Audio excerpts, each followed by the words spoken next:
Buongiorno! If you've watched any of my videos, you will know that I love aubergines. I love them because they're very tasty, they remind me of Sicily, but also they're very versatile. And if you can use a little bit of creativity in the kitchen, you can do amazing things with them.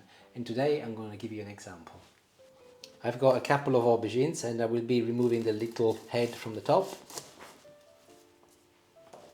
I'm going to be slicing part of the top on one end. I'll do the same on the other side. Keep these. Then I'm gonna go halfway and divide it by half, so effectively a quarter of the aubergine I'm going to be slicing, and I'm gonna be leaving 3/4 whole. And I'll do the same with the second aubergine. Create a base. Keep these and cut a slice to make it 3/4 and 1/4. So get hold of the bigger part of the aubergine and with a knife cut through and try and remove some of the inside of the aubergine, making a little shape of a boat. Make sure you do not pierce the aubergine. You want to retain a base and keep approximately 1 centimeter for the base as well.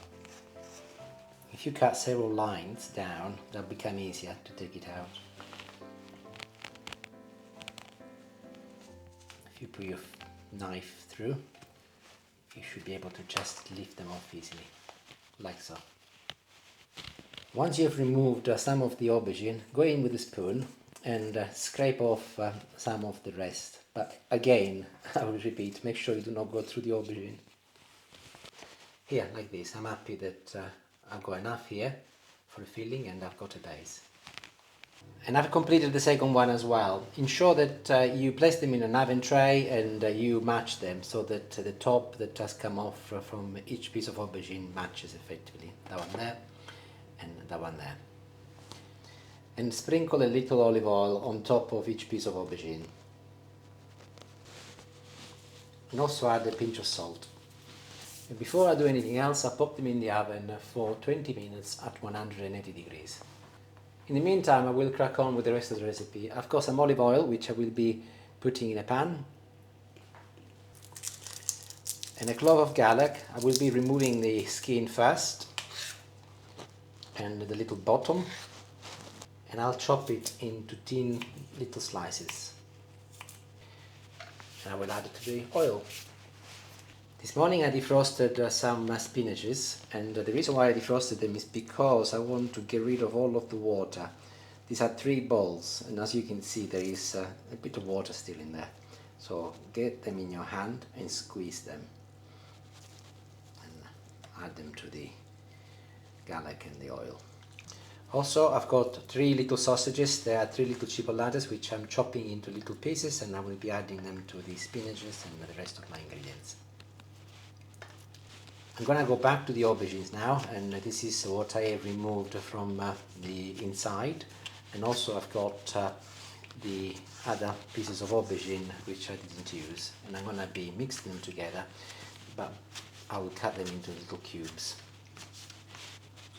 Add them to the rest of the ingredients and we will move on to the stove. I've placed everything on the hob on a medium to high temperature. Mine is on number 7 out of 9, so that gives you an idea.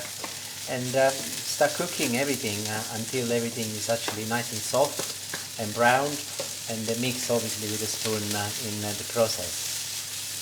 You might have noticed that I've not added any salt or any pepper. I'll do that at the end. And they are pretty much done. After 5 minutes I turned the temperature slightly down to number 6 and then I left them to cook for a further 5 minutes. So they've been cooking for 10 minutes.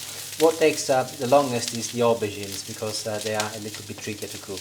But I'm actually happy that everything is cooked through now, so I'll switch them off. Wonderful, they look perfect. I've transferred into a bowl and I now will be adding a little salt. This is the equivalent of a half a teaspoon, by the way. And as I mentioned, also a little pepper. quantities to taste as always. Add a drizzle of olive oil, not a lot, and mix everything together. After 20 minutes my aubergines are also ready. They've been cooling down for a few minutes and they are ready to be filled. And I'll start with a little layer of cheese at the bottom first. I'm using some Edam, but you can use any cheese you like. You can use Cheddar, would be perfect as well. And add some of the mix.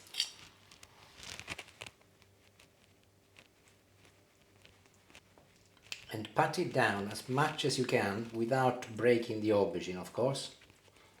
They are quite flexible, the aubergines. They've cooked, so they are clearly a little bit delicate, but you can be strong without breaking them. You might find that using your hand actually is even easier. I've just discovered it. And put another little layer of cheese on the top as well. Get hold of the other piece of aubergine and now place it on top and apply pressure with your hand and try and close it as much as you can. Get a bowl and an egg. Give it a quick mix with a fork. And turn your aubergines with the thicker side on the top first. And apply some of the egg.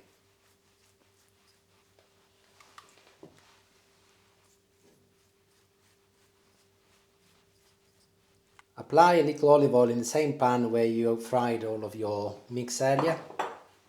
And put your aubergines back in, this time with a thicker base underneath so that they are touching the pan.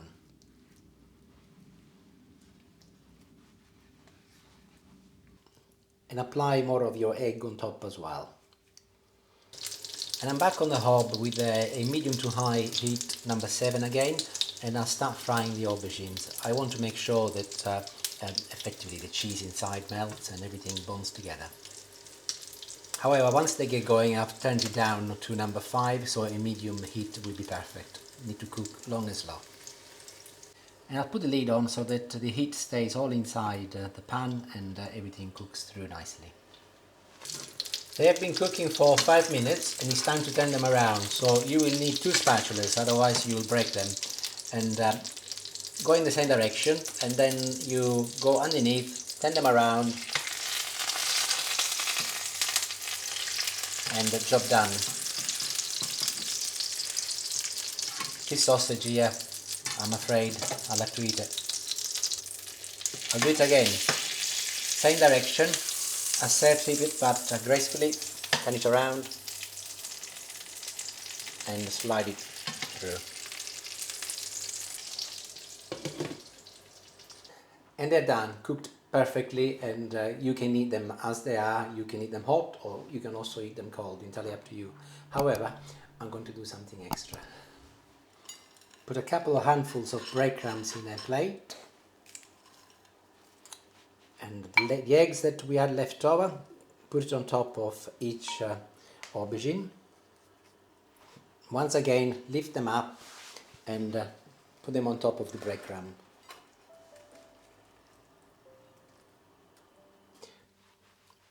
Now that you've got them the other way around, add a little bit more egg. Make sure that you go also where the joints are.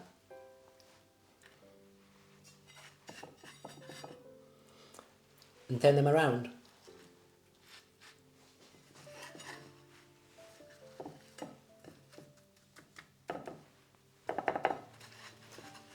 And turn them around again until you are satisfied that they are covered in breadcrumbs, especially in the joint. And again, you can use your hands to pat them down to ensure that they are nice and compact. And I'll transfer them back in the pan.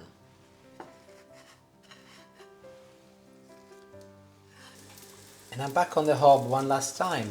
Again, I'll start on a medium to high, number 7, and they will not be requiring very long, maybe a couple of minutes per side, enough to golden the breadcrumbs. And they are cooked. I wanted to show you. I'm not going to taste them as this is our dinner later, but I just wanted to cut into one and show you what they look like inside. So here, look, you got the lovely cheese melting on the top and the bottom and all of the filling. Absolutely delicious, and a nice crunchiness on the outside. We will be eating ours this evening, cold actually, funny enough, but we'll be doing them with some roast potatoes and vegetables, so I'm sure that will taste perfectly lovely. Okay, great, thank you very much for watching, and hopefully you can see how versatile this little vegetable is, and give it a shot. Thank you very much. Ciao ciao, see you later, bye.